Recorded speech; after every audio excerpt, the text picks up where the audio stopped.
Magsisimula ang kwento sa ating bida na si Haruto, habang siya ay nakasakay sa bus ay naalala niya ang kanyang pangako sa kanyang kaibigang babae. Habang siya ay nakasakay sa bus ay napansin niya ang isang batang babae at kanya ni itong tinignan. Sa di inaasahan ay biglang nawala ng preno ang kanyang sinasakyan na bus at ito'y tumama sa isang rumaragasang tren kaya ito'y nabanggo. Paggising ng ating bida ay na-reincarnate siya bilang isang bata at bigla niyang naalala ang mga nangyari habang siya ay nasa bus.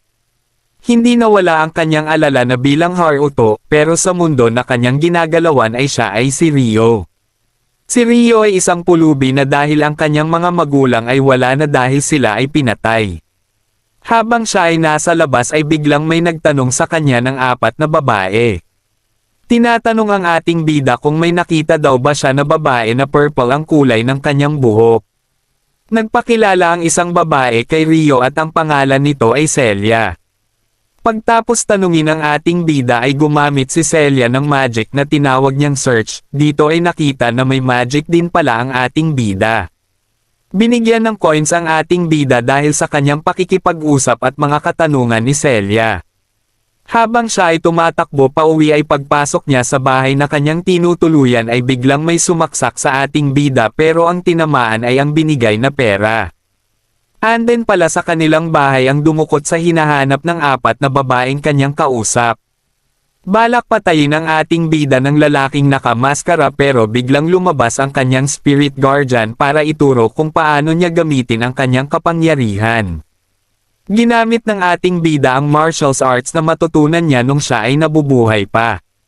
Madali niya lang natalo ang kanyang kalaban at may nakita siyang may gumagalaw sa sako, pagbukas niya ng sako ay anden pala ang mga hinahanap ng 4 na babae. Habang buhat ng ating bida ang babae na kinidnap ay nakita siya ng 4 na babae, pinagbintangan pa siya ng isang babae na siya ang kumuha sa kanyang kapatid. Pero pilit na sinasabi ng ating bida na tinulungan niya lang ang babae na kanyang hawak, isa palang prinsesa ang babae na kinidnap. Dinala ang ating bida sa palasyo para imbestigahan ang mga nangyari pero nagulat ang ating bida ay sa iya'y tinali at pinagpapalo dahil pinagbibintangan siya daw ay kasabwat. Buti na lang ay nagising prinsesa na kanyang niligtas at ito'y kanyang pinatawag at pinuntahan agad ng kanyang mga guard ang ating bida. Nakita ni Celia na bagbog na ang ating bida kaya ito'y kanyang pinagaling gamit ang kanyang healing magic. Inayusan at ginupitin ang ating bida bago siya iharap sa reyna at hari. Ang ating bida ay mag-aaral sa Beltram Royal Academy kung saan ay matutunan niya paano gamitin ang kanyang magic at paano siya maging mahusay sa espada. Ginawa siyang scholar ng reyna at hari dahil sa pagligtas niya sa kanilang anak na prinsesa. Si Celia ang kanilang guro at pag may mga hindi alam ang ating bida ay pumupunta lang siya dito para magpaturo. Lumipas ang 5 taon at lumaki na ang ating bida at siya din ay napili na makasali sa isang tournament. Balak ng ating bida na maglakbay pagtapos niya makagraduate sa paaralan na kanyang pinapasukan.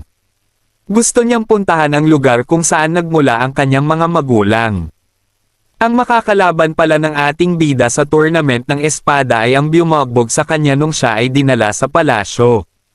Lahat ng natutunan ng ating bida ay kanyang ina-apply sa kanyang laban kaya sa huli ay siya ay nanalo. Ang kanyang kalaban ay galit na galit dahil sa kanyang pagkatalo.